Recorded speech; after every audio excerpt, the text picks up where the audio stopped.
Joining us now, Tamil Nadu Health Secretary Dr. J. Radhakrishnan. Doctor, thank you very much for your time.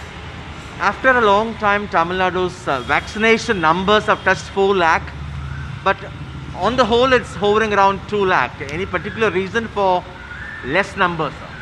See, in Tamil Nadu, at present, initially we went up to 4.7 lakhs per day also. But of late, we have also been seeing the Sunday there is a dip. So we have been trying to, reboot the campaign. Just doing around 2.5 lakhs a day is not sufficient. Luckily for the last 2 days, it has been in the range of around 4 lakh, 3.8 or around 3.7 lakhs one day, another day crossing 4 lakh. So ideally, capacity-wise, we have enough capacity, but question is that the peak of second wave brought people on their own, apart from the information campaign about need for vaccination. Now we are also coupling it with going on the issue by using the voter list of the area to ensure that people are also told that this availability is there, they should utilize it. In addition to focusing on areas with low zero surveillance, there also campaign approach is being done. Any new challenges or in terms of vaccine hesitancy? See, the vaccine hesitance, I will not say it will more a question of the moment we start getting the numbers in control, there is a bit of vaccine apathy. But luckily, the areas in and around Chennai, Coimbatore, Erode, Tirupur specifically, because there is a bit of lower zero surveillance based on the study. There is a lot of drive. Second, we are also trying to address the second challenge which we are seeing is that the second dose. In Covaxin, we used to have a challenge of the numbers. But Covishield also, we are seeing that second dose there is a bit of casualness about taking it. So that also line listing we have done, and we are going to the people and saying that your day has come, you need to vaccinate second time. Overall, what I have seen is that COVID goes through a cycle where the moment the numbers for which again people determine, so there is a satisfactory number. So that should not be the case. Now again we are hovering around for a 1.5 to 1.6 lakh RT-PCR test a day. Roughly around 1,800 to 1,950 is a positivity. So there is a sense of satisfaction which should not be there. A complacency that things are in control.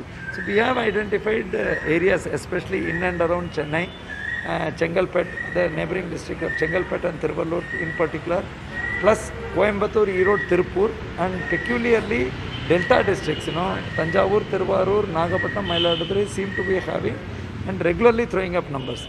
There we are going for whole genomic sequencing and also looking at wherever clusters are there, going for very, very specific cluster control. Plus contact tracing, everywhere we have told that minimum 20 to 30 people they have to look into it and it should come down. See, continuously, despite contact tracing, if the numbers are the same, that shows that effective control is not there. So we are going by, we have a task force committee headed by Mr. Purlalingam, a retired IAS officer with experts.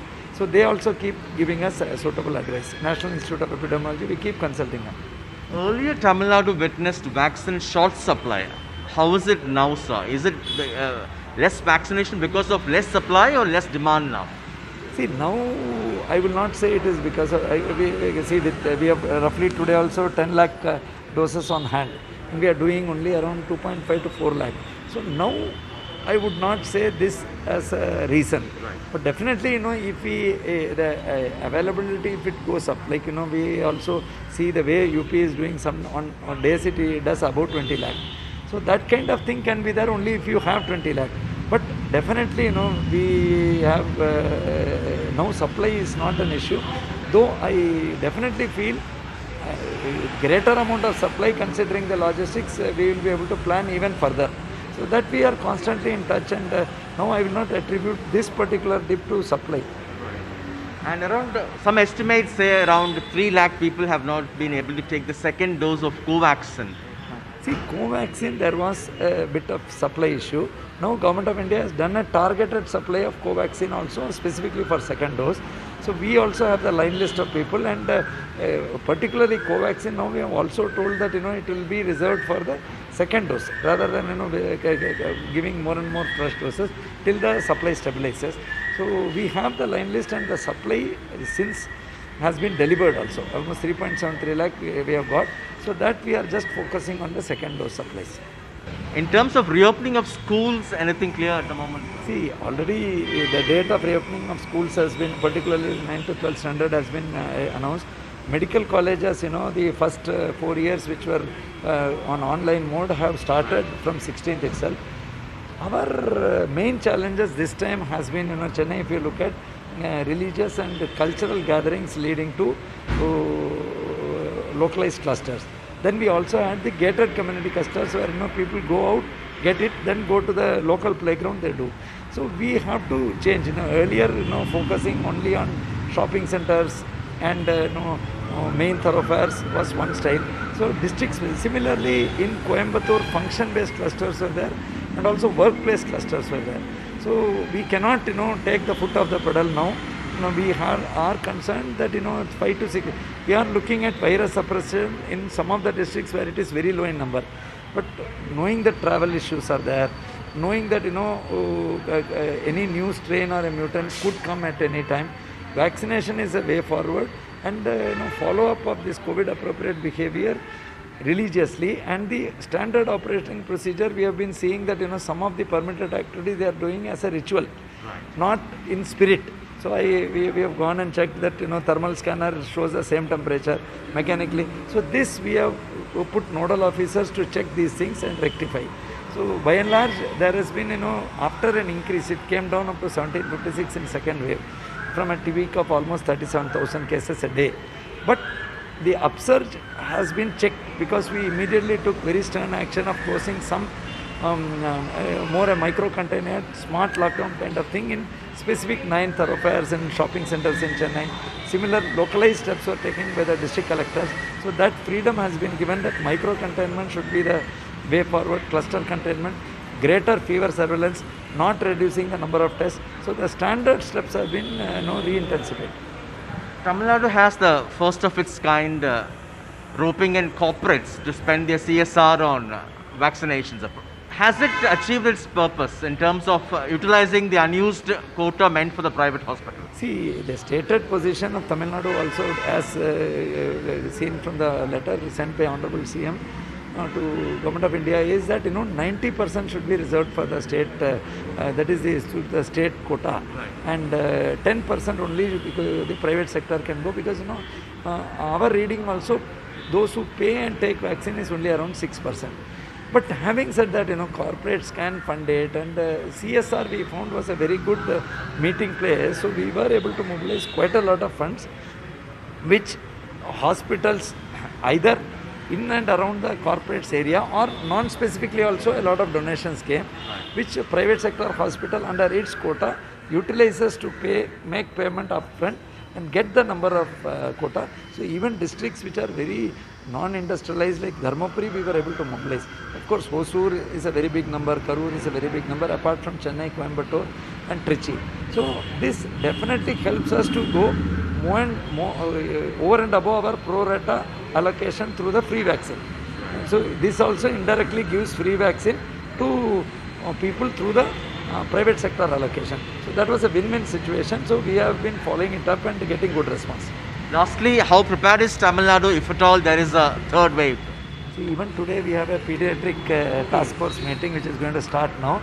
But again, we go only by experts' opinion. Of course, we keep into mind what comes through various narratives. So even now there is no absolute specific direction saying that only pediatric cases will be more. Because last time, second wave also, we found that obese people, those with comorbidity, especially sugar and BP, plus those who are aged, had, in spite of the second wave being so much of preparedness, maximum mortality was in this section. So we definitely believe that it has to be both regular bed strengthening Now the positives have been that oxygen supply has got stabilized all over India, including Tamil Nadu. Then oxygen concentrators have been increased. Then ICU beds have increased. In pediatric side, trainings of training of non-pediatric doctors and nurses for pediatric care has been done. Almost 15,000 people we have trained. Plus we have also got a task force both to advise the government at the state level and also specific task forces for pediatric cases. What is the numbers we're looking at, sir? The worst case scenario? See, I would definitely say that one of our task force committee is saying that peak could be in the range of 12,000 cases, but we always are looking at having almost 75,000 beds ready, oxygen supported beds ready for a worst case scenario, because last time second peak we had almost 37,000. So we have to be guarded, and we have to the expert advice looks into the vaccination levels. It could be within the state. State always gives an aggregate number, but district specific challenges do remain, which we saw in the second wave. Overall we can give a very good number, but that number could be focused on Chennai and Coimbatore belt, but some new district can have challenges. So we are working that district specific upgradation of infrastructure and maintenance of the beds created, and also ensuring that beds and all, nobody relaxes, and we need support of people. People tending to always the moment the cases come down, they think that nothing can happen. So that doesn't happen with a newer strain or a newer variant. So that is where we are keeping our fingers crossed. But what are the numbers? So overall we are looking at worst case. We are looking at overall we had almost 1.75 lakhs bed ready. And if you look at hospital admissions, they will have to be there at least 10 days. So we are looking at a oxygen bed load of preparedness of roughly around 75,000 oxygen beds ready. So overall we have almost 1.75 lakhs bed, but oxygen bed specifically is the core area which we need to prepare. As far as pediatric cases are concerned, 20 to 25% beds have been kept ready. If you go, you should definitely have a look at Omandur pediatric ward, which are all general hospital creating pediatric ward. We have an Institute of Child Health which is only for children, but there are district specific hospitals which are taking general cases, and the pediatric cases were not the main cases for them. They are creating specific pediatric wards only for this. And we also need to remember in Tamil Nadu that this is a season when dengue can come up.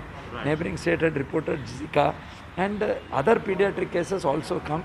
And the second biggest lesson for from the second wave was that the care for non-communicable diseases became an issue. We should admit that apart from COVID related deaths, we also had a challenge of ensuring adequate treatment for non-COVID complications, which also in some cases led to death. So that is one area where we are constantly working. We started, Honorable CM has started this. Makkale Thedi Marthum is going to the house and giving medicine in cases where people cannot move. So we are working on it. We are keeping our fingers crossed, but we are very confident if we do not let down, the public supports us in not letting down the vigil and COVID appropriate behavior and ensuring support to the vaccination. We are actually crossed 2.5 crores as a number.